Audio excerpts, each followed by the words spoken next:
কি ট্যালেন্টেড সন্তান ছিল মীর কাসেম আলীর। আমি জেলখানায় থাকতে কারারক্ষী এসে আমার কুতুবউদ্দিন ওর বাড়ি রাজবাড়ি, রাত 12টার পরে যখন ডিউটি হয়েছে এসে বলছে হুজুর একটা গোপন কথা বলি, কাউকে যেন বলিন না এখানে, তাহলে আমার সমস্যা হবে। কি হয়েছে বলে, আমি যেদিন দায়িত্বে ছিলাম মীর কাসেম আলীর, যেদিন ফাঁসি হবে লোকটাকে যে বললাম স্যার আর সময় নেই মাত্র 3 ঘন্টা আছে, আপনি প্রস্তুতি নেন। উনি আমার বলছে ভাই কারারক্ষী এখনো তো সময় 3 ঘন্টা আছে, আমি 2 ঘন্টা ঘুমাই, তুমি আমার ডেকে দিও। আল্লাহর কসম আমি আল্লাহকে সামনে নিয়ে বলছি যা যা বলেছে একটাও মিথ্যা কথা না, সবগুলোই এইভাবে বলেছিল। যে আমি পাহারা দিতে গিয়ে দেখলাম লোকটা ঘুমিয়ে গেল। 2 ঘন্টা পর ডাকলাম, ঠিক ঘুম থেকে উঠলো, গোসল করে ওযু করে শেষের নামাজটা শেষ করে একটা চা বানিয়ে বসে নেন। বললাম স্যার আমি চা খাবো না। আপনার কিছুক্ষণ পরে বলে জানি আমি আর মাত্র 15 মিনিট আছে। জল্লাদ শাহজাহান এসে গেছে, ডাক দিয়ে নিয়ে যাচ্ছে, বলে চলেন। উনি আমার বলছিল ভাই আমির হামজা আপনাকে আমি বলি আমিও তো মানুষ, উনিও মানুষ, মাত্র 3 ঘন্টা ধরে ফাঁসি, তার 2 ঘন্টা ঘুম আসলো কি করে? এই লোকটার সন্তান ব্যারিস্টার আরমান, উনি কিন্তু ওই সময় জানে যে আপনার ছেলে গুম হয়ে আছে, মরে গেছে না বেঁচে আছে তাও জানে না। বাংলাদেশ না বিশ্বের ভেতরে যদি আমার মনে হয় 100 জন মানুষ থাকে যে মানুষকে কর্মসংস্থান তৈরি করে দেয়, তার ভেতরে মীর কাসেম একজন। কত কিছু দুনিয়ায় তার ছড়িয়ে আছে, আপনি হিসাব করতে পারবেন কি হামজার মতো সে? তার স্ত্রী সন্তান কোথায় আছে সে কিচ্ছু জানে না।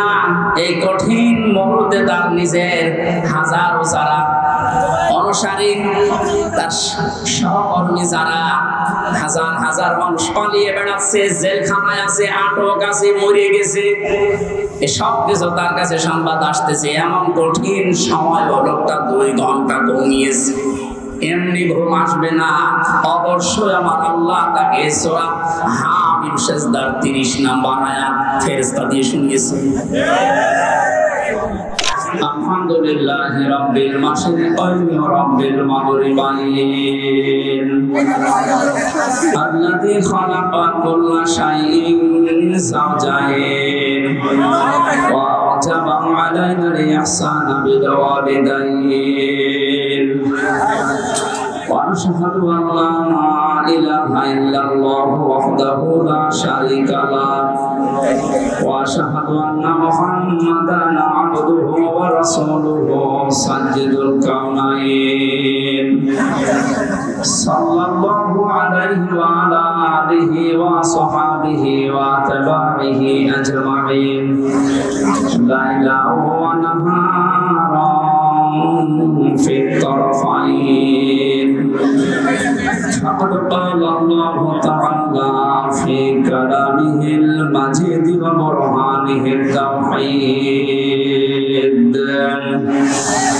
أعوذ بالله من الشيطان الرجيم بسم الله الرحمن الرحيم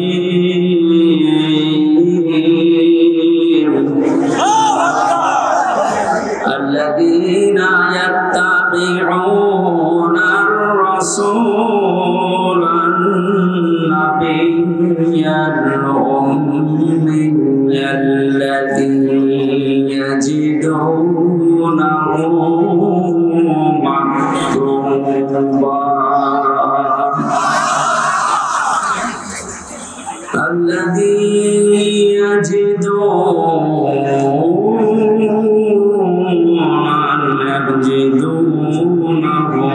مكتوبا عندهم في التوراة والإنجيل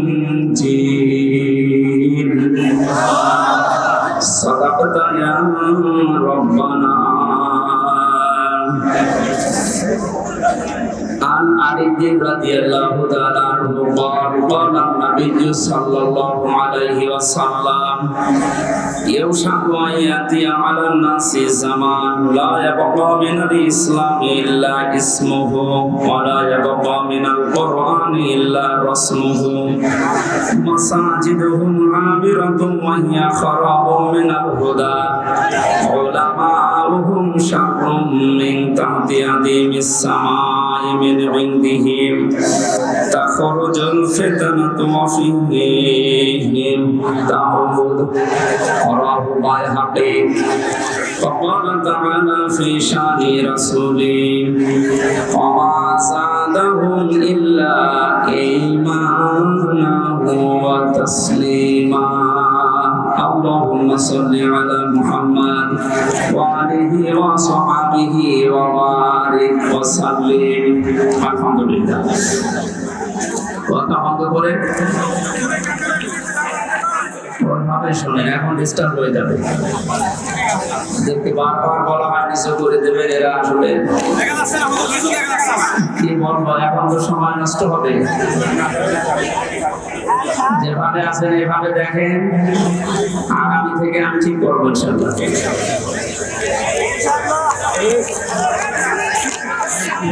এই ঝামেলা করলে তো সমস্যা চুপ করুন না আজকের মতো অন্তত শেষ হোক আমি কালকে ঘোষণা দিয়ে দিইনি না ফেলে ক্যামেরা না আসে এদের এই কারণে তো নিষেধ করা হয় কথা বন্ধ করেন বা যেভাবে আছেন ওইভাবে থাকা লাগবে এখন ডিস্টার্ব হয়ে যাবে আগামী থেকে আর ইনশাআল্লাহ ডিস্টার্ব যেন না হয় সেই কাজ করছিলেন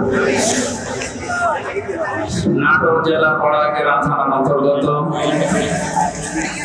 মন্দির ঈদগাহ ময়দানে কোরআনে কারিমের তাফসীরের কোরআন মাহফিলের সভাপতি জনাব বাকি বিল্লাহ সরদার সহ সভাপতি জনাব Nazrul Islam Mondal vice principal Rajapur honours college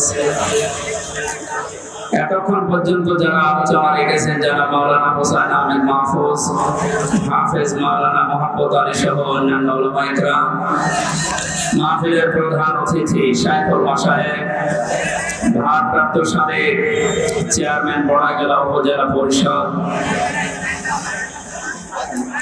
assistant secretary Bangladesh জামাতে ইসলামী নাটোর জেলা এই শব্দটা বললেও আগে ভয় পেতাম এখন ভয় আছে আমাদের না জামাতে ইসলামী নাটোর জেলার শ্রদ্ধাভাজন অ্যাসিস্ট্যান্ট সেক্রেটারি যারা মাওলানা আব্দুল হাদি আব্দুল হাকিম দামাত বারকাতুহুল আলিয়া মাহফিলে বসা আছে সর্বজন শ্রদ্ধাভাজন ব্যক্তিত্ব ইসলামী আন্দোলন বাংলাদেশ জামাত ইসলামী নাটোর জেলার সম্মানিত সভাপতি আমির আমাদের একান্ত প্রিয় বড় ভাই ইসলামিক চিন্তাবিদ জনাব ডক্টর মীর নুরুল ইসলাম আতামাল্লাহু উমরাহু ওয়া বারাকাল্লাহু ফি হায়াতি বলেন আমিন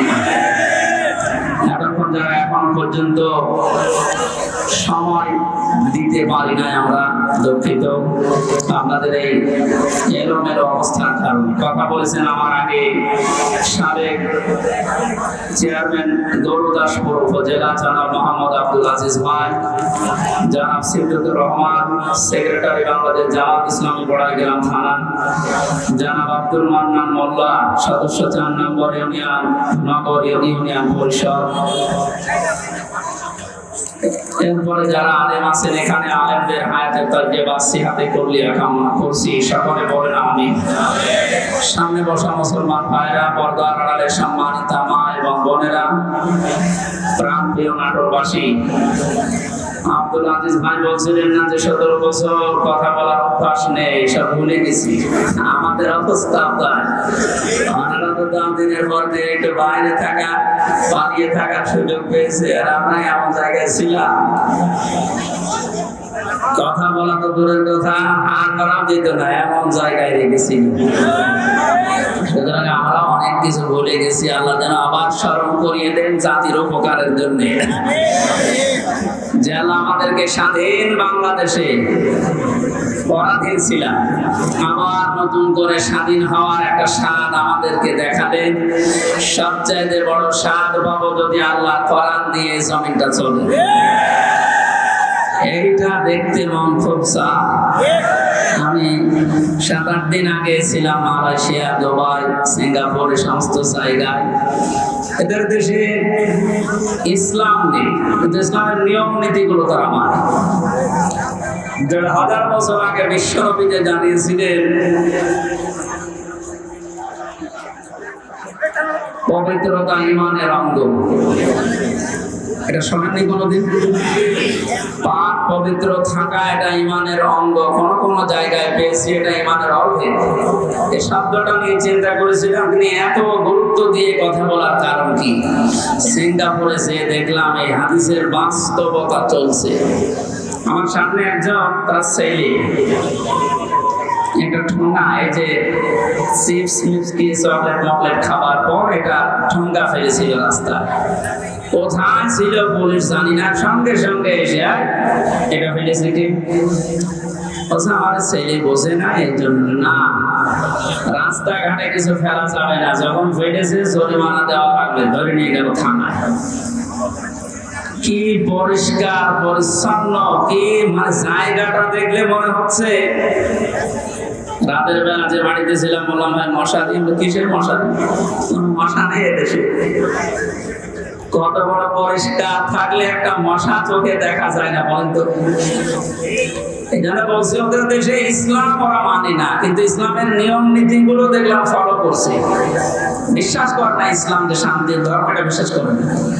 খ্রিস্টান আর বৌদ্ধ দেশে বেশি, কিন্তু ইসলামের নিয়ম নীতি ফলো করার কারণে, শুধু আইনের শাসন থাকার কারণে এই 17 বছর অনেকে শুধু মিথ্যা বলে উড়িয়েছে যে আইনের শাসন আমরা প্রতিষ্ঠা করেছি, কিচ্ছু করে না। এই শব্দটা উল্টিয়ে বলা যায় যে বেআইনের শাসন প্রতিষ্ঠা করেছিল।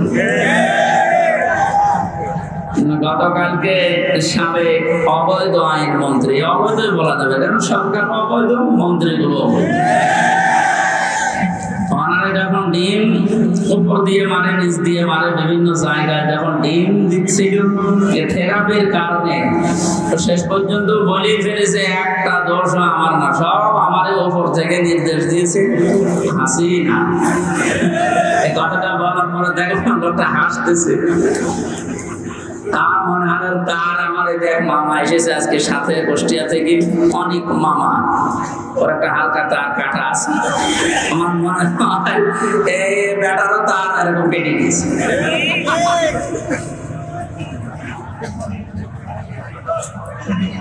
এখন যা যে যারে ধরছে একটু কিছু দিলে সব ধরছে, বর্তাছে আল্লাহর উপর। আর যেটা দরবেশ মনে করতাম, এই দরবেশ যে এত খারাপ, দাড়ি কেটে নম হয়ে গেছে। ওরা দেখলে পর্যন্ত শয়তান হাসে যে আল্লাহ তুমি আমার শয়তান বানিয়েছো, এটা তো আসল শয়তান ছিল। হোসেন মাওলানা বলছিল না 29,000 না, ওটা 36,000। পদ্মা সেতু বানিয়েছে 32,000 টাকা খরচ করে।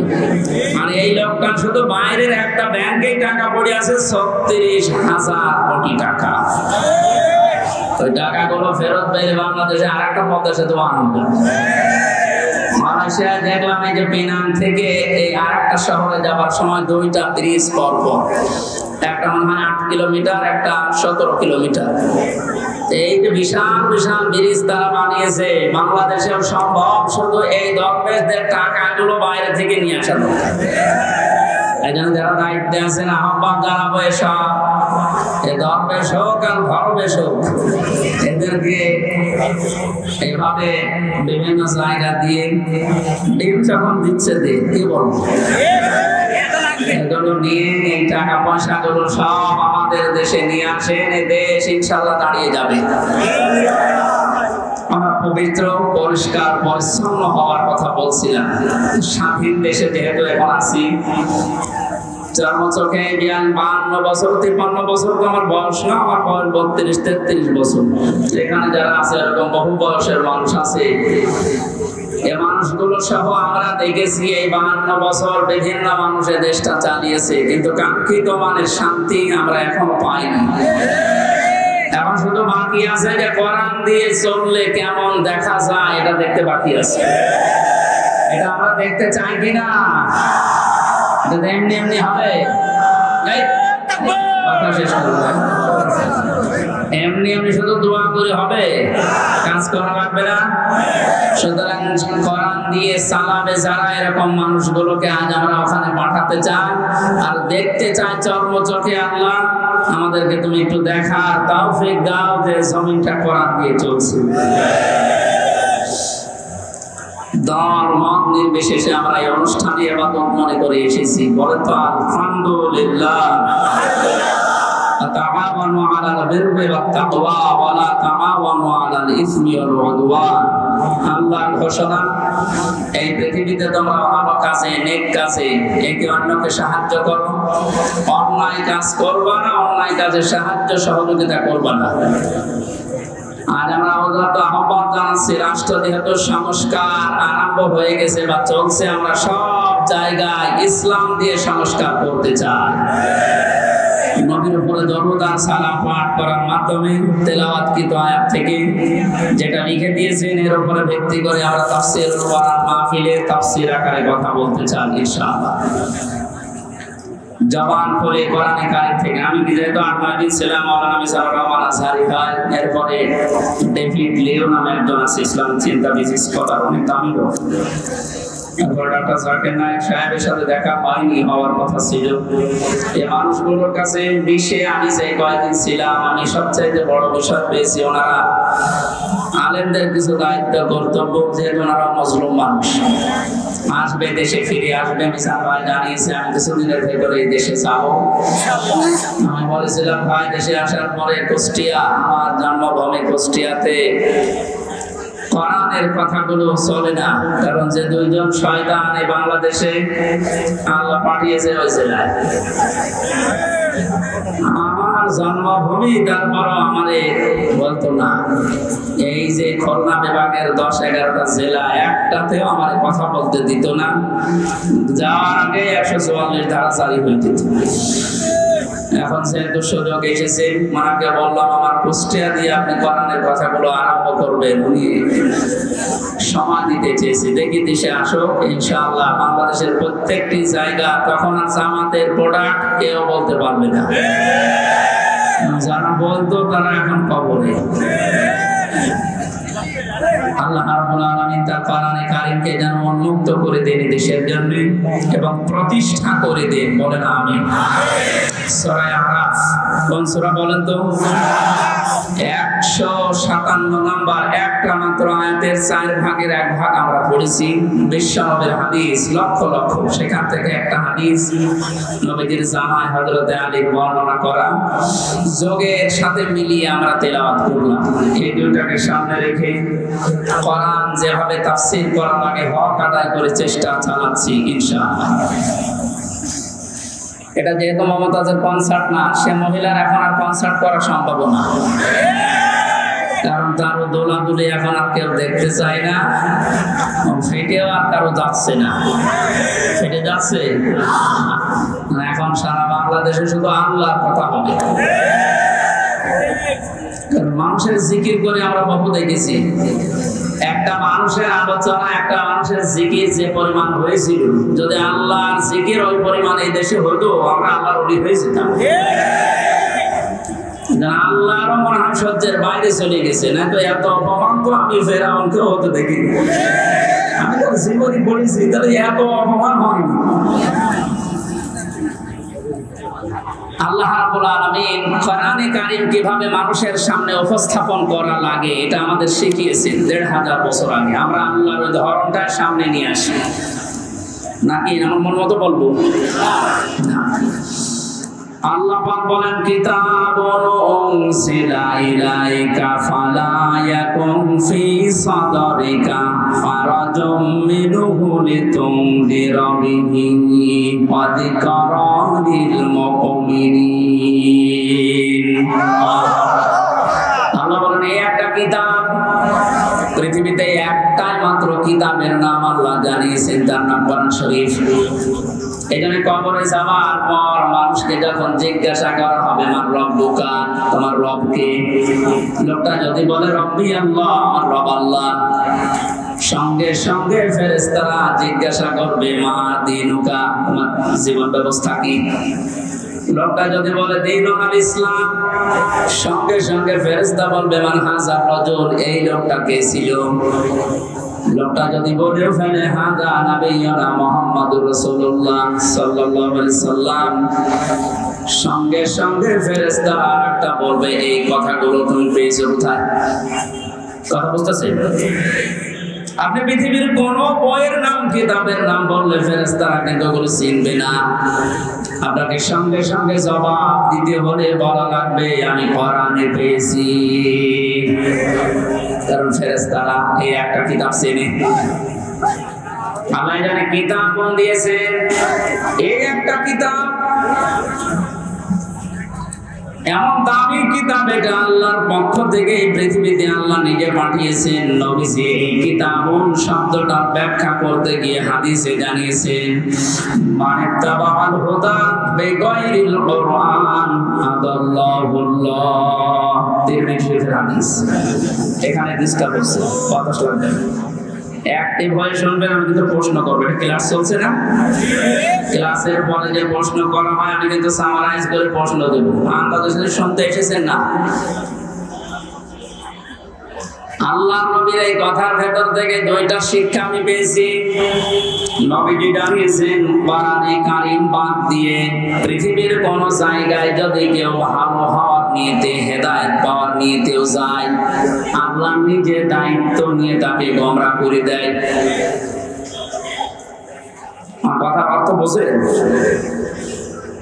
নবীজির হাদিসের শেষ অংশ ছিল আদাল্লাহুল্লাহ, আদাল্লাহ ইউদিল্লু, সুলাসে মুজাররাদ থেকে এসেছে।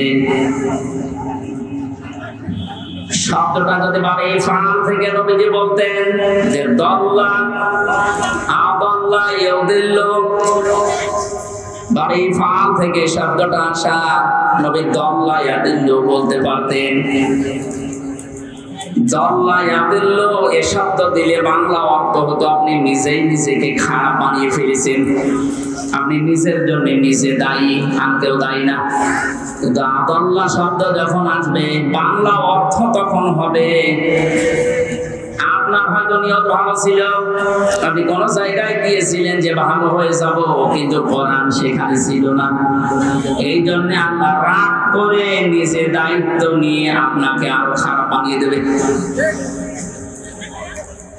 এটার জন্য সবচেয়ে বড় কারণ হচ্ছে পৃথিবীতে একটাই মাত্র কিতাব আল্লাহ মানুষকে হেদায়েত দেওয়ার জন্য সর্বশেষ পাঠিয়েছেন, তার নাম কোরআন শরীফ। কোরআন বাদ দিয়ে হেদায়েত দেওয়ার মতো কোন কিতাব কিয়ামত পর্যন্ত আর নেই। কথা বুঝতেছেন? এটা সর্বপ্রথম আয়াত দেখবেন যালিকাল কিতাবু লা রাইবা ফিহি, কিতাবে আলিফ লাম আছে। আল্লাহ নির্ধারিত করে জানিয়েছেন একটাই মাত্র কিতাব যেটা মানুষকে হেদায়েত দিতে পারে, তার ভেতরে কোনো সন্দেহ নেই, ভুল নেই, অবকাশ নেই। হাদিসের ব্যস্ততায় আমি যেটা পেয়েছি, বাংলার জনগণ কোরআন যেখানে নেই ওইরকম জায়গায় এখন থেকে যদি আপনি ভালো হওয়ার নিয়তেও যান, আপনাকে আমির হামজা খারাপ বানাবে না, খারাপ বানিয়ে দেবে কে? এবার এক বাক্যে বলবেন হেদায়েত দেওয়ার একচ্ছত্র মালিকানা হামজা, বলেন নবীজির, আল্লাহ ছাড়া পথ কেউ দেখাতে পারে না, হেদায়েত দিতে পারে না। উনি যদি বলেন আমি তোকে খারাপ বানাবো, বলেন তো কে আছে আপনাকে পথ দেখাবে? বলেন। এই জন্য আমার শেষ কথা, ফাইনাল কথা এইটাই, আজকে থেকে সিদ্ধান্ত দৃঢ়ভাবে নেওয়া লাগবে। কোরআন যেখানে নেই সে যত বড় বাবার দরবার হোক, যত বড় রাজনৈতিক দল হোক, যেখানে কোরআন চলে না, কোরআনের কর্মসূচি নেই, আমি ওখানে যাব না। যদি আমি ভালো হওয়ার নিয়তেও থাকি, তাহলে খারাপ বানিয়ে গোমরা বানিয়ে জাহান্নামে পাঠাবে কে? আমার মনে হয় এই ওয়াজটা যদি আজ আমরা বাংলার 18 কোটি জনগণের ভেতরে 10 কোটি মানুষও মেনে নিতে পারি, এদেশে আমরা গোমরাহি থেকে মুক্ত হব। আল্লাহ রাব্বুল আলামিনের হেদায়েত আমাদের জন্য আম হয়ে যাবে।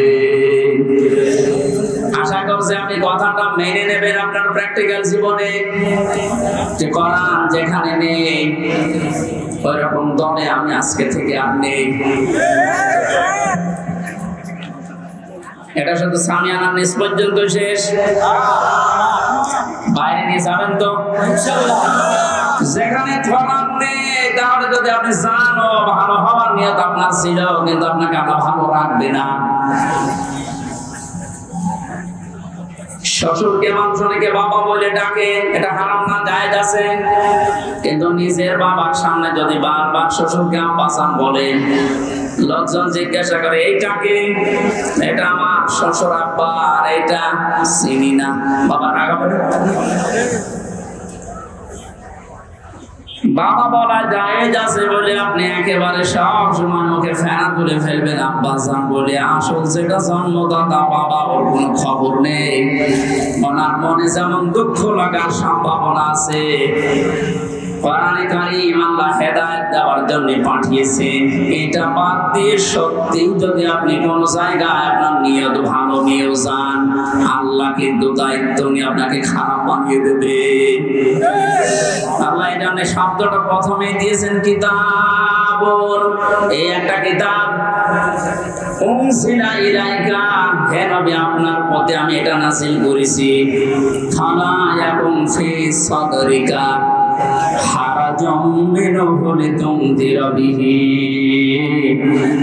এই কিতাব দিয়ে যখন ওয়াজ করবেন, এই কিতাব দিয়ে আপনার উম্মতদেরকে যখন সতর্ক করবেন, তখন আপনার মনের ভেতরে যেন কোনো সংকীর্ণতা না আসে। হারাজন শব্দের ব্যাখ্যা পেয়েছি আমি তাফসীরে 2টা, একটু খেয়াল করেন। এক নম্বরে কোরআনে কারীম দিয়ে যখন আপনি মানুষকে বোঝাবেন, তাফসীর করবেন, ব্যাখ্যা বিশ্লেষণ দিবেন, তখন আপনার মনের ভেতরে যেন এই ধারণা না আসে, না জানি অনেকের আবার মন খারাপ হয় কিনা।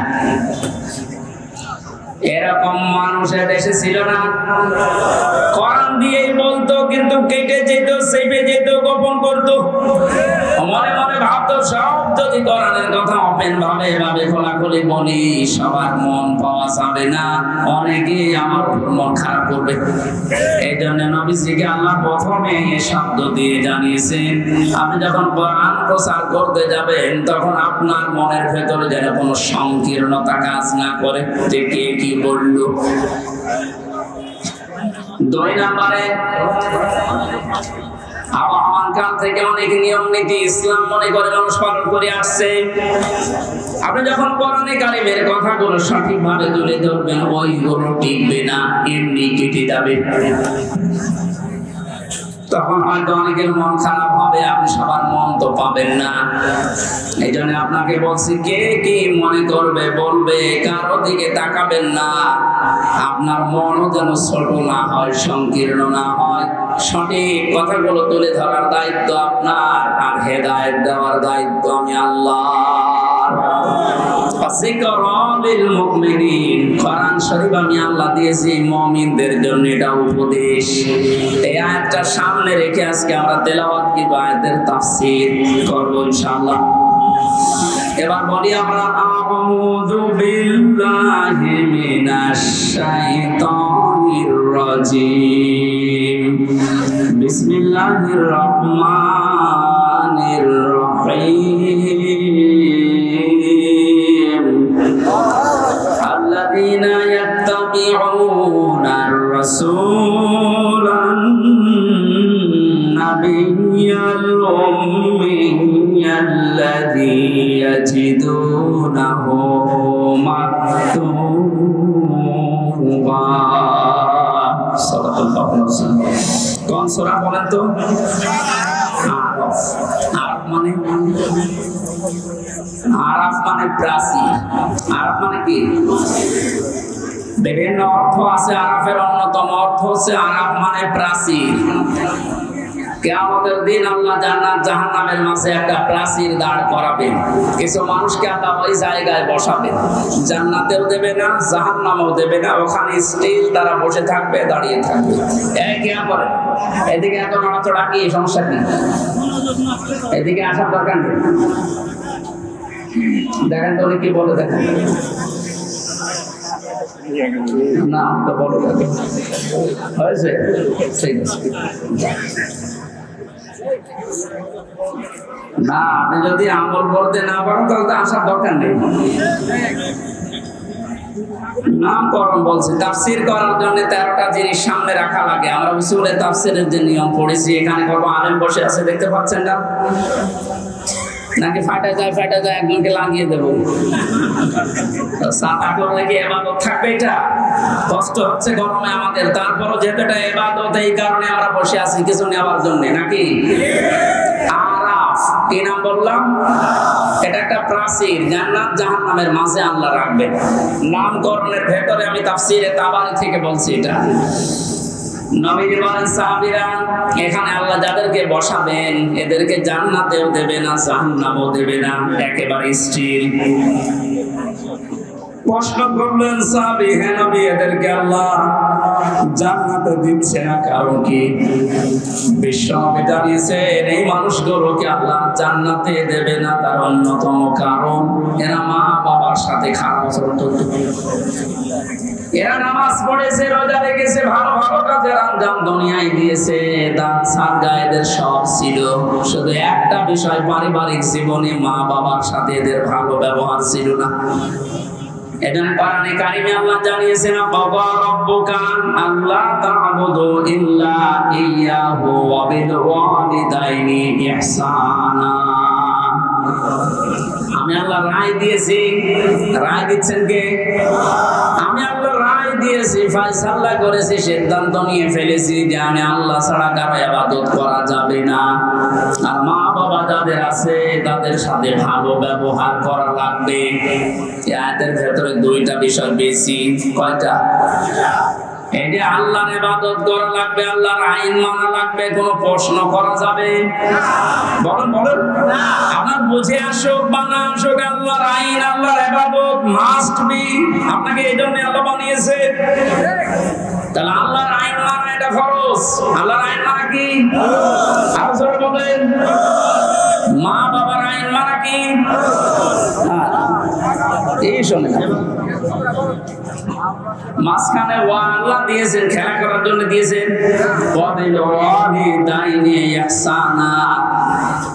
মা বাবার আইন মানা ফরজ না, মা বাবার সেবা করা ফরজ। মা বাবার পেছনে খরচ করা, তাদের সেবা শুশ্রূষা করা, এটা কিন্তু নফল না, মুস্তাহাব না, মুবাহ না। এটা আল্লাহর নামাজ যেমন পড়েন ঠিক ওই রকম ফরজ। এই মানুষগুলো এই কাজ করে না, এই জন্য আল্লাহ এই জায়গায় দাঁড় করিয়ে রেখেছে। সাহাবী বলেন, হে নবী এদেরকে আল্লাহ জাহান্নামে দেয় না কেন? তাহলে বিশ্ব নবী বলেন, সাহাবীরা এই মানুষগুলো দিন কায়েমের জন্য দুনিয়ায় আন্দোলন করেছে, চেষ্টা চালিয়েছে, এই কারণে জাহান্নামে দেয় না। তাহলে হাদিস থেকে বোঝা যায় দুনিয়ায় যারা দিন কায়েমের জন্য চেষ্টা চালাবে, সংগ্রাম করবে, মুজাহাদা করবে, এই মানুষগুলোর জন্য জাহান্নামের আগুন হারাম। আমরা জাহান্নামে যেতে চাই না, কারণ যারা আমরা ইসলাম এই পৃথিবীতে দাঁড় করানোর জন্য, কায়েম করার জন্য চেষ্টা চালিয়ে যাচ্ছি, খাদেম হিসাবে, কামলা হিসাবে, আমাদেরকে আল্লাহ জাহান্নামে দেবেন, আপনি বিশ্বাস করতে পারেন। তো পারিবারিক জীবনে যেন এমন কোন কাজ আমরা না করি যে না আমরা জান্নাতেও যেতে পারছি না। এখন একটা ছোট্ট প্রশ্ন এখানে আছে, আজ হাজার লক্ষ পরিবারে আমরা অনেকেই চেষ্টা করে যাচ্ছি যে পারিবারিক জীবনে আমরা শান্তি সুখে কাটাবো, যেন জাহান্নামে যাওয়া না লাগে মা বাবার সাথে আচরণ খারাপ করার কারণে। তো অনেক পরিবারে আমরা বাস্তবে দেখতে পাচ্ছি স্ত্রীর কারণে আর স্ত্রীর মা বাবার এই কুপরামর্শের কারণে অনেক সংসারে সন্তান মা বাবার সাথে ভালো আচরণ করতে পারছে না। সম্মানিত মা বোন যারা বিভিন্ন জায়গায় বসে আছেন, শুধু নামাজ পড়া আর পর্দা করা ইবাদত না, মানুষের সাথে মুআমালাত মুআশারাত পারিবারিক জীবনে নিজের নিকট আত্মীয় স্বজনের সাথে ভালো ব্যবহার করা ইবাদত। এটা আজ হাজারো পরিবারে নেই। এজন্য অনেক মানুষ ইসলাম সঠিকভাবে মানতেও পারছে না। বাস্তবতায় সে দান সাদকা নামাজ রোজা হজ যাকাত বহু কিছু করছে, পারিবারিক জীবনে স্ত্রীর শুধু মন ছোট থাকার কারণে নিজেও বাধ্য হয় স্ত্রীর কারণে মা বাবার সাথে খারাপ ব্যবহার করতে। আপনি কিন্তু আমাকে আরাম নামক জায়গায় দাঁড় করাতে বাধ্য করছেন। সুতরাং স্ত্রী যারা এসেছেন ওরা মন উদার করবেন, মনে করবেন যাদের বাড়িতে আসলাম এগুলো আমার মা আর বাবা। আমি হাজারো মেয়ে লোককে দেখেছি নিজের মা বাবা দোষ করলেও কিছু মনে করে না, মাফ করে দেয়, মানিয়ে নেয়। তো শ্বশুর শাশুড়ি একটু ভুল করলে মানাতে পারে না, তখন স্বামীর কাছে আস্তে আস্তে কানে কানে কথা তুলে দেয়। এরকম মহিলা দেশে নেই? শ্বশুর শাশুড়ি যারা বসে আছে ওরা তো এখন বগল বাজাচ্ছে যে কাজ হচ্ছে। কোরআনে কারীম জানিয়েছে ওয়াকুলু লিন-নাসি হুসনা, মানুষের সামনে হাসি মুখে ভালো কথা বলবা, এটা একটা সাদকা দেওয়ার সওয়াব হয়ে যাবে। আপনি শ্বশুর আর শাশুড়ি হয়েছেন তাতে কি? মেয়েটা 18 বছর 20 বছর 22 বছর পরে আপনার বাড়িতে এসেছে, এটাকে নিজের মেয়ের মতো মনে করতে পারেন না।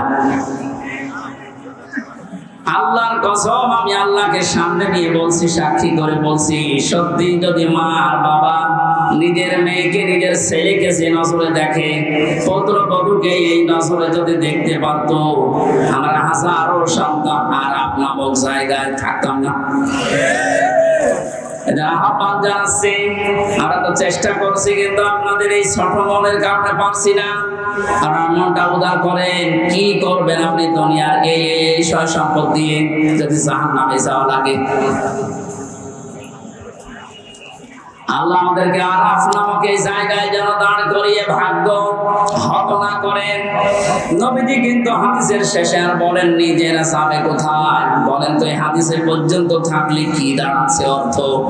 জান্নাতেও যেতে পারছি না শুধুমাত্র এই কারণে, জাহান্নাম আল্লাহ দিচ্ছে না আমি ইসলামী আন্দোলন করার কারণে। অথচ এই জায়গায় যদি দাঁড়িয়ে থাকা লাগে আবাদান আবাদান আমার মতো হতভাগ্য মানুষ আছে। আল্লাহ আমাদেরকে হেফাজত করুন, বলেন আমিন। মক্কায় নাযিল হয়েছে সূরাটা, 206টা আয়াত আছে, 20টা 16টা রুকু আছে। ক্রমিক নাম্বার হিসাবে কোরআনে কারীমের এটা 7 নাম্বার সূরা। মাত্র একটা আয়াতের 4 ভাগের 1 ভাগ পড়েছি। আয়াতের ভেতরে 3টা বিষয় আমরা আলোচনায় নিয়ে আসব। 1 নম্বরে আমাদের নবী মুহাম্মদ রাসূলুল্লাহ 3টা গুণ আল্লাহ দিয়েছেন। কয়টা? যেহেতু বর্তমান প্রেক্ষাপটের সাথে আয়াতের একেবারে হুবহু মিল আছে।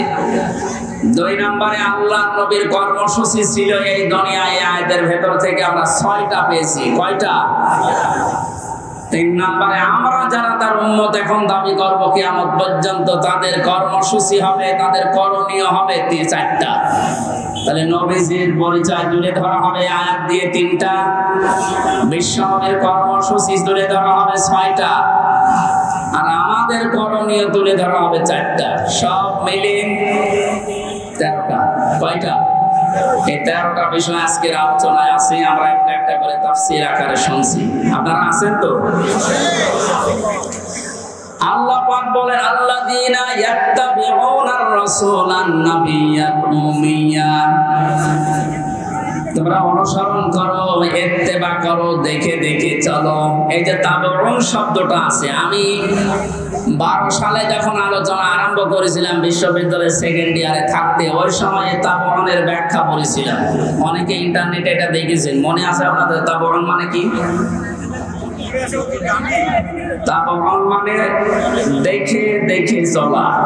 আপনার সামনে একটা মানুষ হেঁটে যাচ্ছে, কিভাবে কিভাবে পা লাগায়, কোথায় হাত নাড়ায়, মাজা দোলায়, কিভাবে তাকায়, একেবারে ওইভাবে হুবহু ওই জায়গায় পা ফেলে হাত নাড়িয়ে মাজা দুলিয়ে চলার নাম তাবাউন।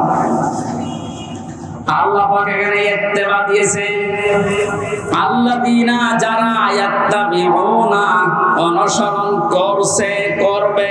এটা মোসানে বর্তমান ভবিষ্যৎ, প্রেজেন্ট ফিউচার। কার অনুসরণ করছে, করবে? রাসূলান নাবিয়্যাল উম্মিয়া, বিশ্বনবীর পরিচয় আল্লাহ এখানে দিয়েছেন তিনটা। এক নম্বরে রাসূল ছিলেন তিনি, দুই নম্বরে তিনি ছিলেন নবী, তিন নম্বরে তিনি ছিলেন উম্মি। এবার আসেন তো, রাসূল কাকে বলে, নবী কাকে বলে, উম্মি কাকে বলে? এই পৃথিবীতে বহু নবী এবং রাসূলের কথা আমরা শুনেছি, 1,24,000 নবী রাসূলের কথা আমরা জানি। পৃথিবীতে আল্লাহ মানুষকে হেদায়েত দেওয়ার জন্য, পথ প্রদর্শন করার জন্য পাঠিয়েছেন। এতগুলো নবীর জীবনী, কর্ম পদ্ধতি বলতে বলতে তো সময় চলে যাবে। আমি গুরুত্বপূর্ণ কয়েকটা নবীর জীবনী থেকে বলছি। যত নবীকে আল্লাহ দুনিয়ায় দাওয়াতি কাজ করতে পাঠিয়েছিলেন, সবচাইতে বেশি কষ্ট সহ্য করেছিলেন হযরতে মুহাম্মদুর রাসূলুল্লাহ। এনার পরে যার নামের তালিকা পাওয়া যায় তিনি হযরতে ইব্রাহিম আলাইহিস সালাম। এনার পরে যার নামের তালিকা আছে হযরতে নূহ আলাইহিস সালাম। এনার পরে যাদের নামের তালিকা আছে সিরিয়াল হিসাবে, আল্লাহ পাক কোরআনে কারিমে জানিয়েছেন, শারা'a লাকুম মিনাদ-দীনি মা ওয়াসসা বিহি নূহা ওয়াল্লাযী আওহায়না ইলাইকা। আমি নির্ধারিত করে দিলাম, লিখে দিলাম, নির্ধারণ করে দিলাম, আমি আল্লাহ সই স্বাক্ষর করে দলিল করে দিলাম তোমাদের জন্য। নূহ আলাইহিস সালামকে, ইব্রাহিম আলাইহিস সালামকে, ঈসা আলাইহিস সালামকে, এই সমস্ত মুসা আলাইহিস সালাম, এই বড় বড় নবীদের নামগুলো দিতে দিতে আল্লাহ জানিয়েছেন, হে নবী, এই প্রত্যেকটা নবীকে কিন্তু আমি আল্লাহ জানিয়েছিলাম, আনাকিমুদ্দিন, তোমরা দিন কায়েম করো। আপনাকে আমি ওহী করলাম ঠিক ওইভাবে, ওয়াহাইনা ইলাইকা, আপনার প্রতি আমার একই ওহী, আন আকিমুদ্দিন, আপনি দিন কায়েম করেন জমিনে, ওয়ালা তাতাফাররাকু ফি, এই বিষয়ে কোনো ফতোয়াবাজি করবেন না। সময় কিন্তু এসে গেছে এখন এই দেশে ঠিক ওই রকম। আর যে যেখানে যে মতে চলেন না কেন, সবাইকে আমরা আহ্বান জানাচ্ছি, সবাই আসেন ঐক্যবদ্ধ হয়ে আল্লাহর দ্বীন, কোরআনে কারীম, ইসলাম এই দেশে আমরা এখন কায়েম করার পরিবেশ তৈরি করি। সত্যি যদি এটা কায়েম না হয়, হালালকে হালাল জেনে অনেক সময় মানা যাবে না, হারামকে হারাম জানার পরও ছেড়ে দেওয়া যাবে না। এই 17 বছর যেটা দেখলাম, এই জন্য আমাদের সবচাইতে বড় কাজ হবে এখন আল্লাহর এই জমিনে আল্লাহর দ্বীন কি করে কায়েম করা যায়, দাঁড় করানো যায়। বিশ্ব নবী মুহাম্মদ রাসূলুল্লাহকে আল্লাহ রাসূল বলে ঘোষণা দিচ্ছেন যে, হে নবী, আপনি আপনার পরিচয় উম্মতদের সামনে দেবেন যে আমি তোমাদের জন্য রাসূল হয়ে এসেছি। 511 জন রাসূলের কথা আমরা পড়েছি, আর বাকিগুলো সব আল্লাহর নবী হিসাবে পাঠিয়েছিলেন। এই সমস্ত মানুষদের দায়িত্ব কোরআনে কারিমে এক একটি আয়াতের ভেতরে আল্লাহ দিয়েছেন, ওয়ালাকাদ বা'আসনা ফি কুল্লি উম্মাতির রাসূলান আনি ইবুদুল্লাহ ওয়াজতানিবুত তাগুত। রব্বুল আলামিন বলেন, এই পৃথিবীর যত ওয়ালাকাদ বা'আসনা ফি কুল্লি উম্মাতির রাসূলান, প্রত্যেকটি জাতির জন্য আমি আল্লাহ রাসূল পাঠিয়েছিলাম। প্রতিটি নবী আর রাসূলদের জীবনের দায়িত্ব মূল ছিল দুইটা, তারা উম্মতদের কাছে যে বলতেন আল্লাহর ইবাদত করো। কার ইবাদত? এই শব্দটা নিয়ে হাজারো জায়গায় আমরা এই দেশের ভেতরে অনেক ভেজাল দেখতে পাচ্ছি। কমে দিয়েছে ফ্যান, ইয়ার কি মারছে, দেখেন বসে বসে।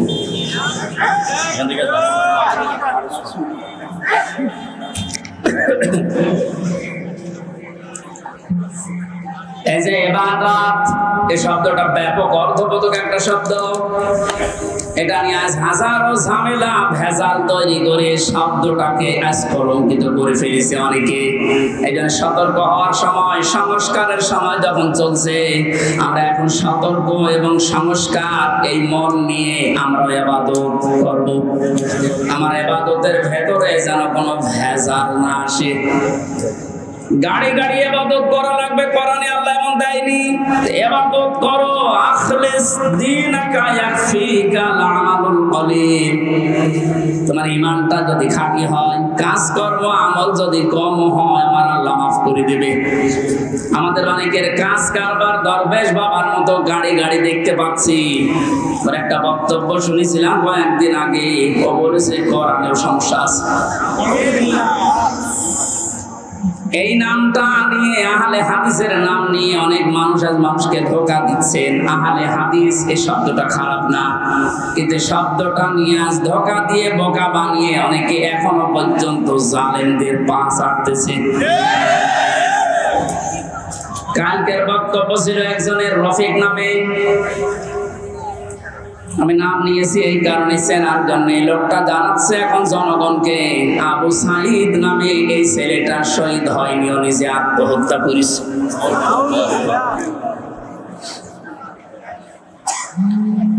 বিশ্বনবী কোরআন হাদিসের ভেতরে তিনি স্পষ্টভাবে জানিয়েছেন, কেউ যদি দেওয়াল চাপা পড়ে মারা যায় সে শহীদের মর্যাদা পায়, পানিতে ডুবে মারা যায় শহীদের মর্যাদা পায়। এ কথা কি নতুন শুনছেন? বলেন। আগুনে পুড়ে যদি কেউ মারা যায় সে যদি শহীদের মর্যাদা পায়, অ্যাক্সিডেন্ট করে মরলে যদি শাহাদাতের মর্যাদা পায়। এই পৃথিবীর ময়দানে জালেমদের জুলুমের সামনে মোকাবেলা করতে গিয়ে নিজের জীবনটা সে দিয়ে দিল, তাকে আপনি শহীদ বলতে আপনার অসুবিধা লাগে কোন জায়গায় বলেন তো দেখি?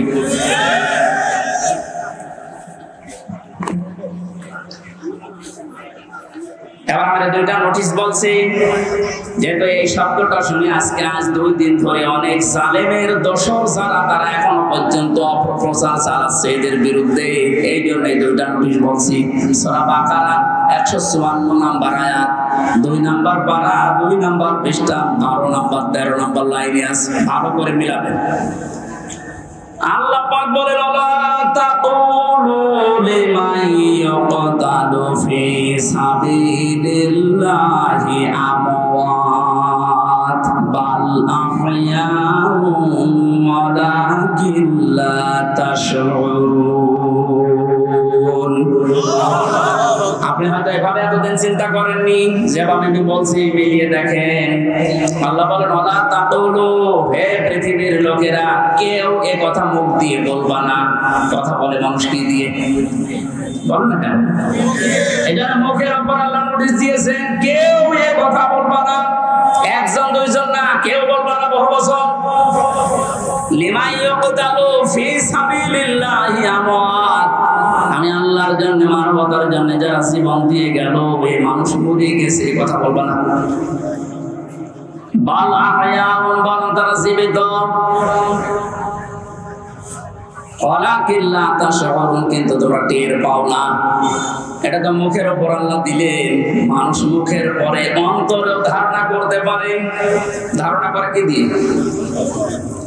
অন্তর দিয়ে মানুষ যেন ধারণাও না করে যে তারা শহীদ হয়নি, তারা এমনি মারা গেছে, এই কথা যেন ধারণাও না করে।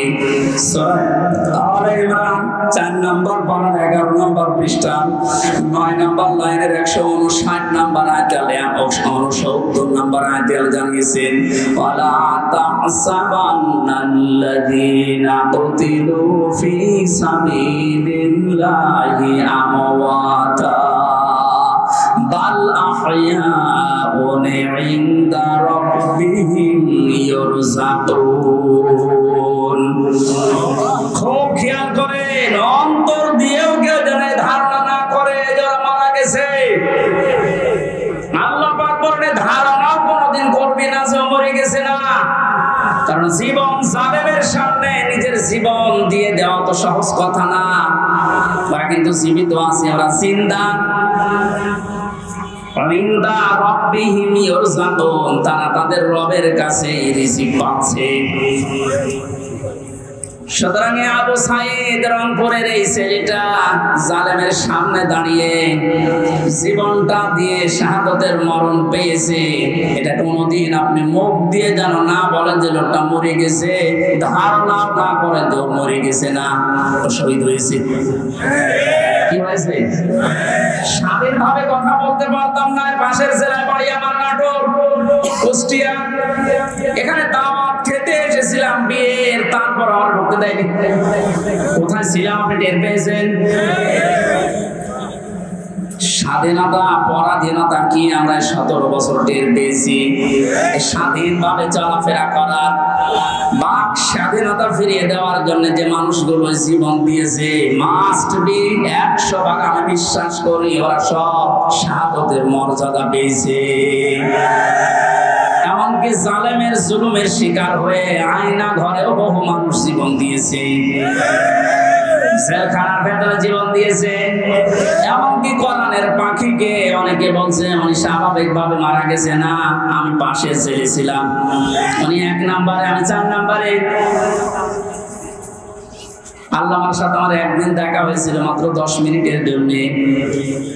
উনি এমনি মারা যায়নি, ওনাকে মেরে ফেলা হয়েছে। তার বাস্তব মুখের হাসিটা এখন ভিডিও বের হচ্ছে। জেলার সফরের আত্মীয়রা তারা পরিচয় দিয়ে বলছে ওনাকে জোর করে সই করিয়ে বলেছে আপনি সই করুন, আপনাকে মুক্ত করে দেওয়া হবে নির্বাহী আদেশে। এই কথা বলে বের করে নিয়ে গেছে। উনি তো খুশি আনন্দ যেন পরিবারের কাছে ফিরে যাচ্ছে। কিন্তু শয়তান যারা আছে, শয়তানি করে ষড়যন্ত্র করে যাকে দায়িত্ব দিয়েছিল মোস্তফা জামান, এই কোলাঙ্গার, এই যে কি জিনিস এখন আমরা টের পাচ্ছি, একার তৈরি করা এখন আপনি দেখতে পাচ্ছেন। আমার মনে হয় একে যদি আমার মতো এরকম 10 দিন রিমান্ডে রাখেন, ও সব সত্য কথা বলে ফেলবে। আমার মুখ দিয়ে রিমান্ডে একটা কথা ওরা বের করতে পারেনি। শেষ পর্যন্ত মন মতো লিখে আমাকে বলছে সই করেন, আপনারা ছেড়ে দেওয়া হবে। আমি তো রিমান্ডে বসতাম না যে 164 কি, মানে গেলাম ছেড়ে যখন দেওয়া হবে দেই। এখন দেখি সব আমার বিপক্ষে লিখেছে। আমি নাকি দেশের বিরুদ্ধে কথা বলতাম। যতগুলো বক্তব্য দিয়েছি দেশের ভালোবাসার পক্ষে দিয়েছি, কারণ দেশকে ভালোবাসা এটা ইমানের অঙ্গ। আরে মানুষগুলো এটা আমাকে বলে কয়ে নিয়েছে যে বলেন আপনি যে আপনাকে এদেশের কিছু মানুষ টাকা পয়সা দিয়ে ব্যবহার করে যে আপনি দেশের বিরুদ্ধে, এই সরকারের বিরুদ্ধে, তারা আপনাকে ছেড়ে দেব। শেষ পর্যন্ত বলতে রাজি যখন হলাম না, 11 ঘন্টা আমার টাঙিয়ে রেখেছিল কালো কাপড় দিয়ে চোখ বেঁধে। নিজেরা নিজেরা বলা করত হুজুর আপনি নির্দোষ আমরা জানি, কিন্তু আপনাকে এই কথা বলা লাগবে। পেছনে হাত হ্যান্ডকাপ দিয়ে বেঁধে, কালো কাপড় দিয়ে চোখ বেঁধে 11 ঘন্টা এক জায়গায় আমার নামাজও পড়তে দেয়নি। 4 ওয়াক্ত জোহর আসর মাগরিব এসা আমি সব ইশারায় পড়েছি। এখন নামাজ পড়ছি কম সময় আমি তাও জানি না, কারণ মাটির নিচে তো।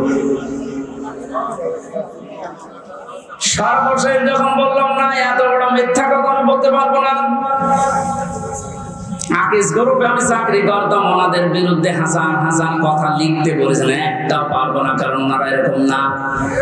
শেষে আমার বলছে যদি আপনি আজকে সন্ধ্যার ভেতরে এগুলো স্বীকার না করেন, না বলেন, তাহলে আপনার বউ তুলে নিয়ে আনবো। কি চরিত্র দেখিছে।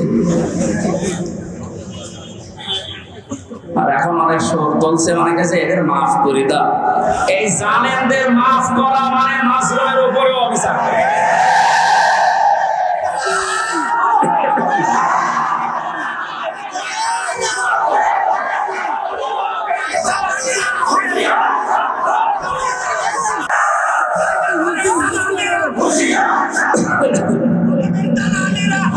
আমার ভাইরা, আপনি আমান আজমির জীবন ফিরিয়ে দিতে পারবেন? ব্যারিস্টার আরমানের স্ত্রীর কাছে আপনি কি জবাব দেবেন বলেন? কোথায় পৌঁছিয়েছেন তার জীবনটা? কি ট্যালেন্টেড সন্তান ছিল মীর কাসেম আলীর।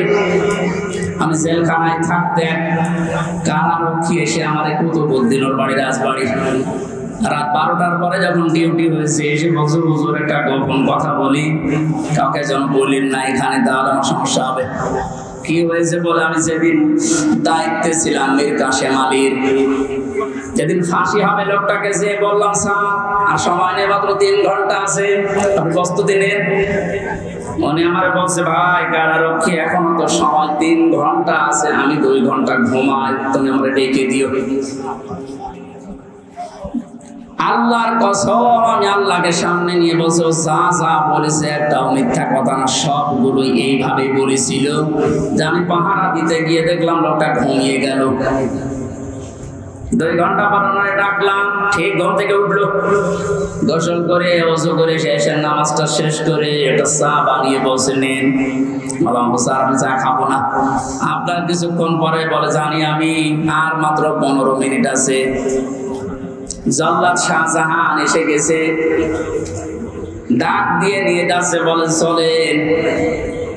উনি আমারে বলছিল ভাই আমির হামজা আপনাকে আমি বলি, আমিও তো মানুষ, উনিও মানুষ, মাত্র 3 ঘন্টা ধরে ফাঁসি, তার 2 ঘন্টা ঘুম আসলো কি করে? এই লোকটার সন্তান ব্যারিস্টার আরমান, উনি কিন্তু ওই সময় জানে যে আপনার ছেলে গুম হয়ে আছে, মরে গেছে না বেঁচে আছে তাও জানে না। বাংলাদেশ না বিশ্বের ভেতরে যদি আমার মনে হয় 100 জন মানুষ থাকে যে মানুষকে কর্মসংস্থান তৈরি করে দেয়, তার ভেতরে মীর কাশেম একজন। কত কিছু দুনিয়ায় তার ছড়িয়ে আছে, আমি হিসাব করতে পারবো কি হামজার মতো সে? তার স্ত্রী সন্তান কোথায় আছে সে কিচ্ছু জানে না। এই কঠিন মুহূর্তে তার নিজের হাজারো যারা অনুসারী, তার সহকর্মী যারা হাজার হাজার মানুষ পালিয়ে বেড়াচ্ছে, জেলখানায় আছে, আটক আছে, মরে গেছে, সব কিছু তার কাছে সংবাদ আসতেছে। এমন কঠিন সময় লোকটা 2 ঘন্টা ঘুমিয়েছে। এমনি ঘুম আসবে না, অবশ্যই আমার আল্লাহ তাকে সূরা হামিম সিজদার 30 নম্বর আয়াত ফেরেশতা দিয়ে শুনিয়েছে। কোরআনে কারীম জানিয়েছে ইন্নাল্লাযীনা ক্বালু রাব্বুনাল্লাহু সুম্মা ইসতাকামু তাতানাজ্জালু আলাইহিমুল মালাইকা আল্লা তাখাফু ওয়া লা তাহজানু ওয়া আবশিরু বিল জান্নাতিল্লাতী কুনতুম তুআদুন। আল্লাহ পাক বলেন যারা এই কথা বলে যে আল্লাহ তুমি আমাদের রব, আমি ঠিকই আছি এই কথার উপরে, আল্লাহর সঙ্গে সঙ্গে তার বিপদে আপদে পড়লে ফেরেশতা নাজিল করবে। এই জন্য তাতানাজ্জালু দিয়েছেন আল্লাহ, 1 জন 2 জন পাঠায় না, মালায়েকা বহু বছর হাজারো ফেরেশতা তার জন্য আল্লাহ পাঠিয়ে সান্ত্বনা দেয়। আল্লাহ তাখাফু ওয়া লা তাহজানু, কোনো ভয় নেই, কোনো চিন্তা নেই। ওয়াবশিরু বিল জান্নাহ, ওই জান্নাতের সুসংবাদ গ্রহণ করো। আল্লাতী কুনতুম তুআদুন, যার ওয়াদা আল্লাহ করেছে। আমার মনে হয় ঠিক মীর কাশেম আলী শহীদ উনি আল্লাহর ফেরেশতাদের দ্বারা শুনতে পেয়েছিলেন সন্তান ব্যারিস্টার আরমানের জন্য চিন্তা নেই, হাজার হাজার সহকর্মীর জন্য চিন্তা নেই, ওগুলো আল্লাহ সব দেখবে, তুমি জান্নাতে প্রবেশ করো। তাছাড়া কি করে ঘুম এসেছে আমার তো বিশ্বাস হয় না। আমিও তো ছিলাম, আমার তো ঘুম আসতো না, রাতের পরে রাত আমি বিনা ঘুমে কাটিয়েছি। ঘুম আসে না, কি করবো, 2-3টা ঘুমের পরে খেয়েও ঘুম আসে না। অথচ লোকটার 2 ঘন্টা 2.5 ঘন্টা পরে ফাঁসি, আর বলছে আমি 2 ঘন্টা ঘুমিয়ে নেই। আপনি কি চাতা মনে করেন এটা? এই লোকটার সন্তান ব্যারিস্টার আরমান 8টা বছর তার স্ত্রী জানতো না যে লোকটা বেঁচে আছে না মারা গেছে। গতকালকে তিনি একটা ভিডিওতে বলছিল আমি আমার পরিবারের আশা ছেড়ে দিয়েছিলাম, কারণ খাবার দিত পচা খাবার, অধিকাংশ সময় আমার রোজা রেখে কাটানো লাগতো। এই 8 বছরে আমার মনে হয় সে প্রায় 8 বছরই রোজা ছিল।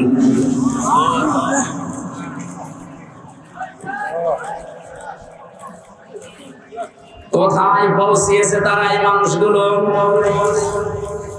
আর উল্টা পাল্টা এখনো পর্যন্ত অনেক জালেমের দর্শকরা ধারণা করে যাচ্ছে যে কি করেছে যে আমাদের দেশ থেকে তাড়িয়ে দিল। কি করেছেন আপনি টের পাচ্ছেন না?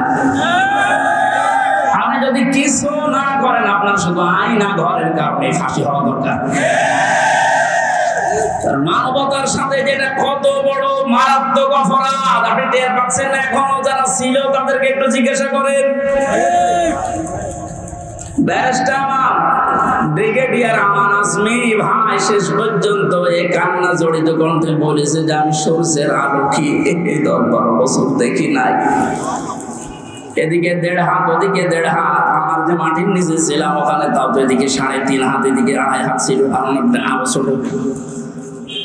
এরপরও জালেমদের পক্ষে আপনি সাফাই গান, জালেমদের পক্ষে কথা বলেন। আপনি মানুষ, আপনারও বিবেক মরে গেছে। মজলুম অবস্থায় এখনো আছি, এখনো পর্যন্ত অসুস্থ, আমার শরীর এখনো স্বাভাবিক হয়নি। এখনো মুসাফির অবস্থায় আছি। দোয়া করছে আল্লাহ কিয়ামতের আগে কোন জালেম যেন এই দেশে আর ফিরে আসতে না পারে।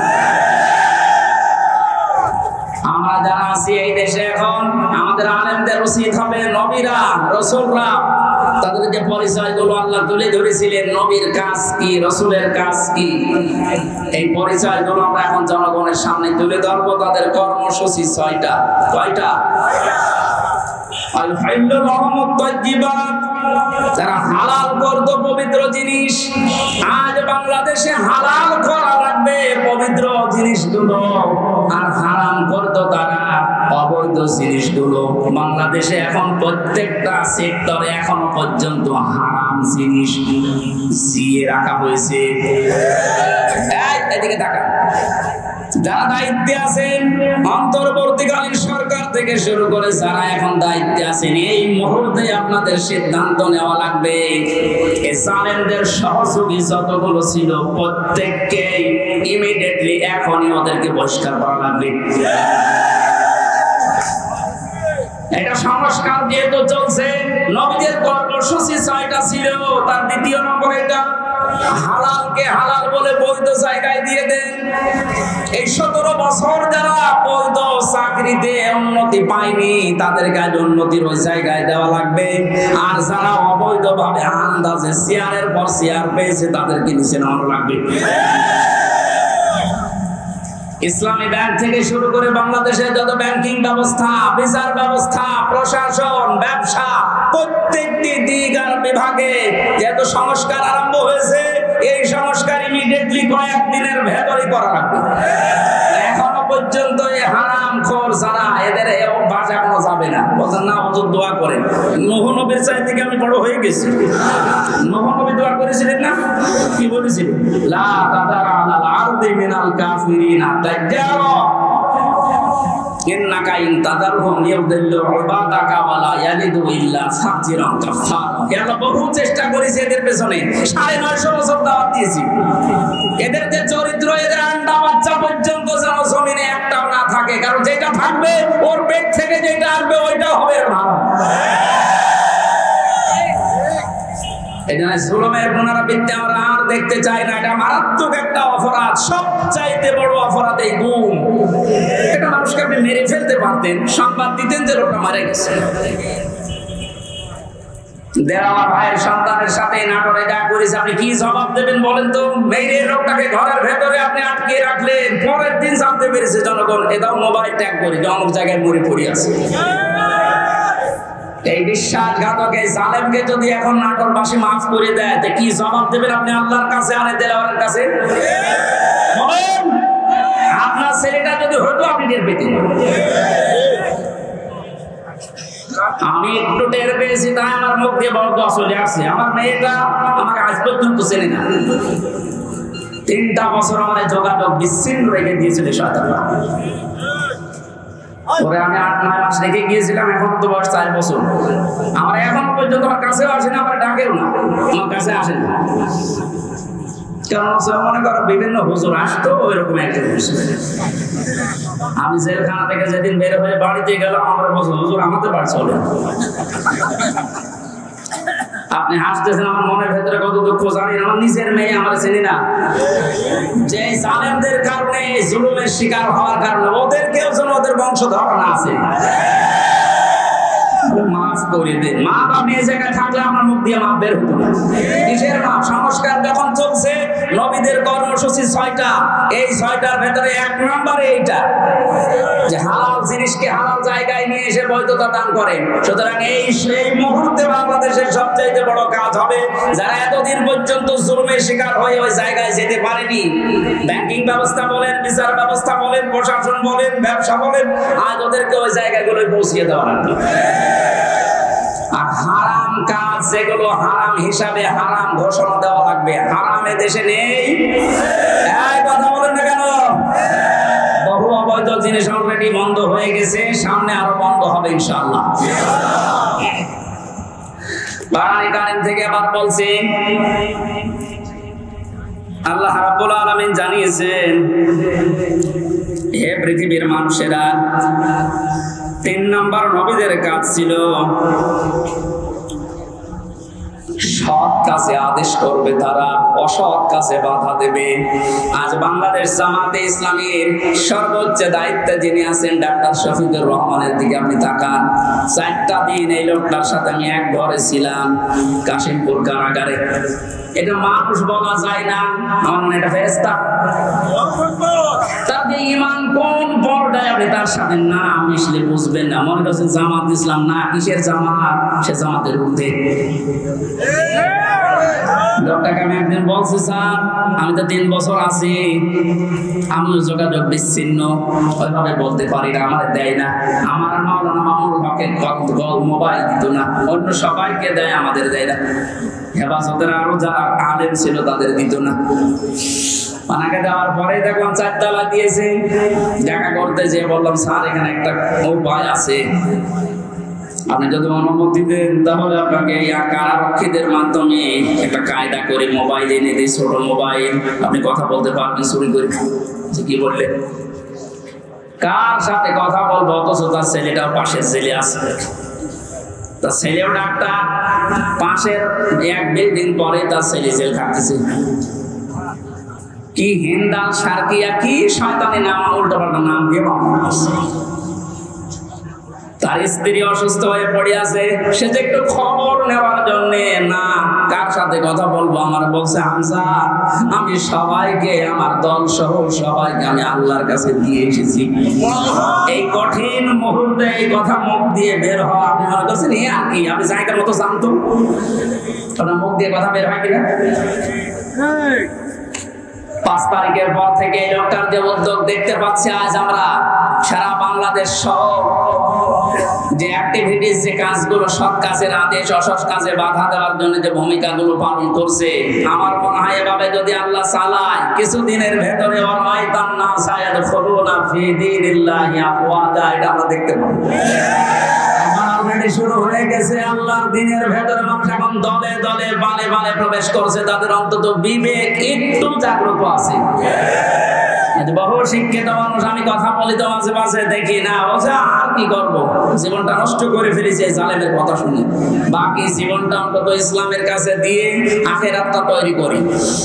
যেহেতু কোরআনে কারিমের ঘোষণা এইটা, হে নবী যখন আসবে আল্লাহর সাহায্য, তখন আপনি বিজয় দেখতে পাবেন, আর বিজয় আসবে দলে দলে মানুষ ইসলামে প্রবেশ করবে, এটা এখন দেখতে বাকি আছে।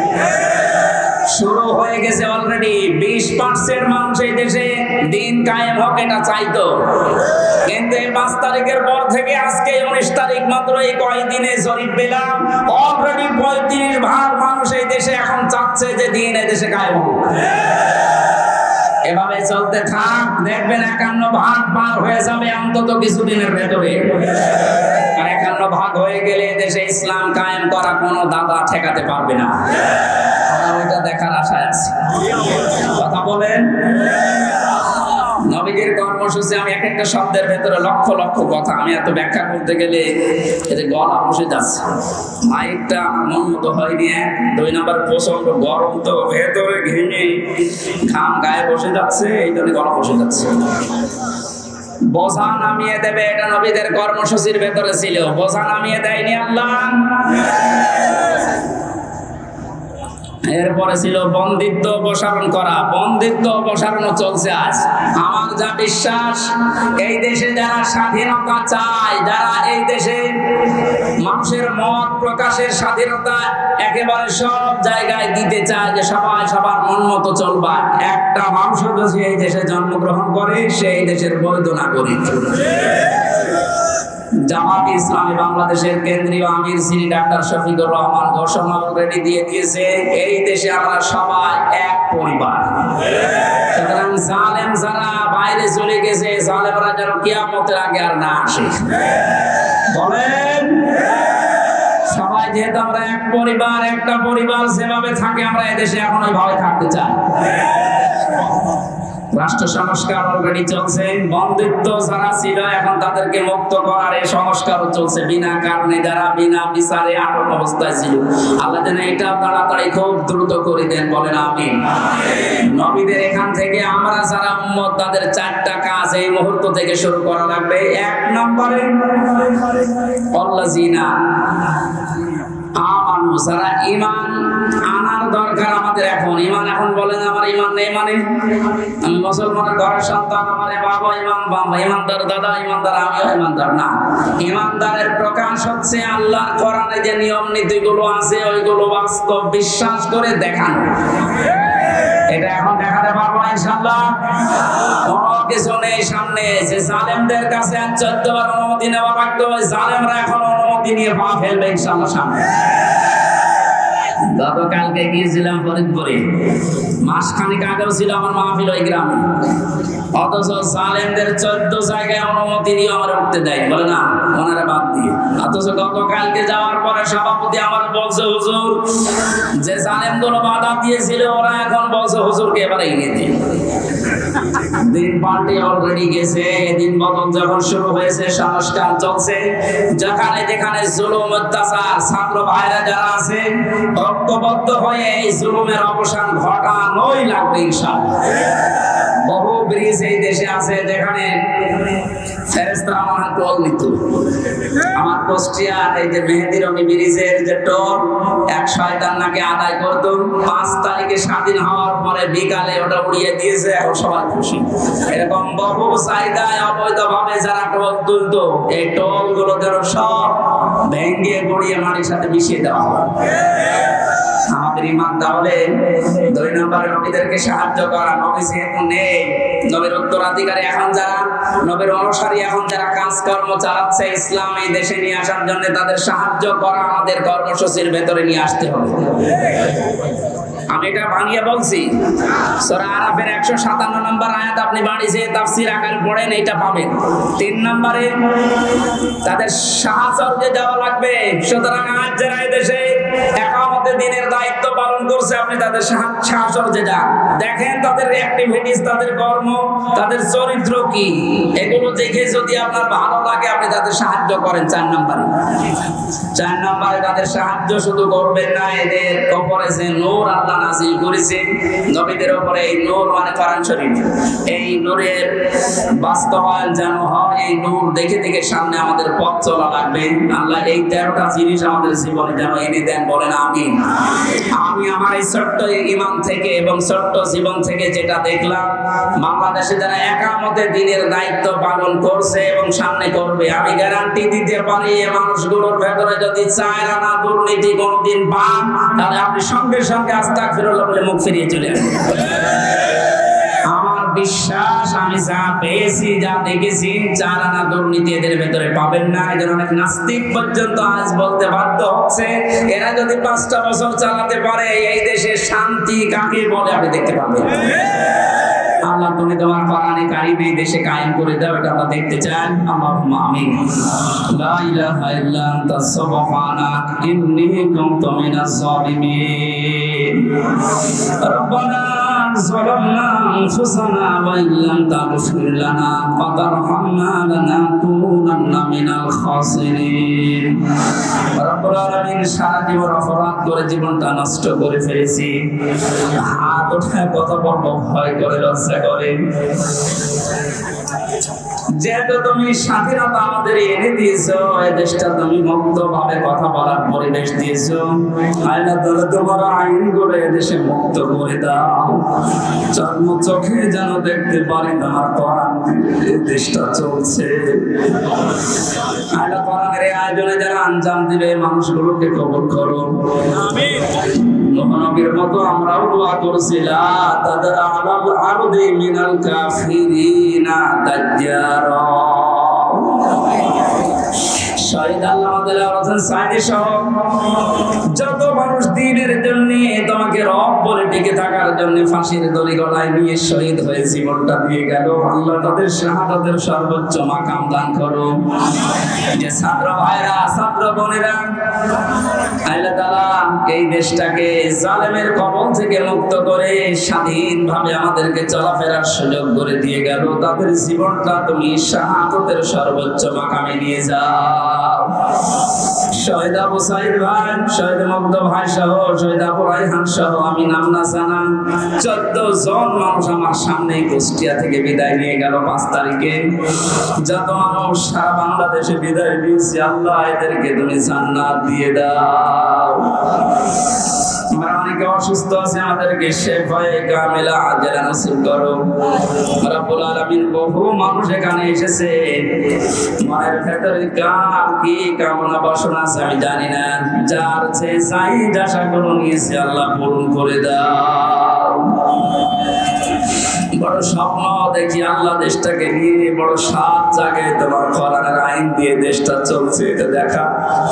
জীবনে কিছু যদি তোমার ভালো না লাগে, হাজার হাজার বান্দা বান্দীদের দোয়া কবুল করো আল্লাহ, এটা দেখে মরার তৌফিক দাও। কোরআনের পাখির সারা জীবনের স্বপ্ন ছিল এদেশে ইসলাম কায়েম হবে, কালেমার পতাকা পথ পথ করে উঠবে, তিনি দেখে যেতে পারলেন না। আল্লাহ তুমি আমাদের চর্ম চোখে এটা দেখার তৌফিক দিয়ে দাও। আল্লাহুম্মা গফিরলি ওয়ারহামনি ওয়াহদিনি ওয়াফিনি ওয়ারযুকনি ইয়া রাব্বাল আলামিন। নাটোরের সন্তান আল্লাহ তাআলা অধ্যাপক দেলাওয়ার ভাই তার সন্তানটাকে হারিয়েছে, যে জালেমের কারণে তার সন্তানটা বিদায় নিল, আল্লাহ তুমি জালেমকে ছাড় দিও না, তার সন্তানকে শাহাদাতের শাহাদাত হিসাবে কবুল করে নাও। মাহফিলের যত অতিথি এসেছে আল্লাহ কোরআনের এই খাদেমদেরকে তুমি কবুল করো, মা বোনদেরকে তুমি পর্দায় থাকার তৌফিক দাও। এলাকায় মাটির নিচে যত মানুষ ঘুমিয়ে আছে কোরআনের ইজ্জতে মাফ করে দাও। আগামীতে এই অনুষ্ঠানটা কোরআনের প্রচারের জন্য বিশাল আকারে কবুল করো। তখন কার কাছে আজরাইল আসে জানি না। রব্বুল আলামিন আবার বলছি, তুমি জালেমদেরকে আর এই দেশে প্রতিষ্ঠা দিও না। আজরাইলকে দেখে যেন বলতে পারি, লা ইলাহা ইল্লাল্লাহু মুহাম্মাদুর রাসূলুল্লাহ।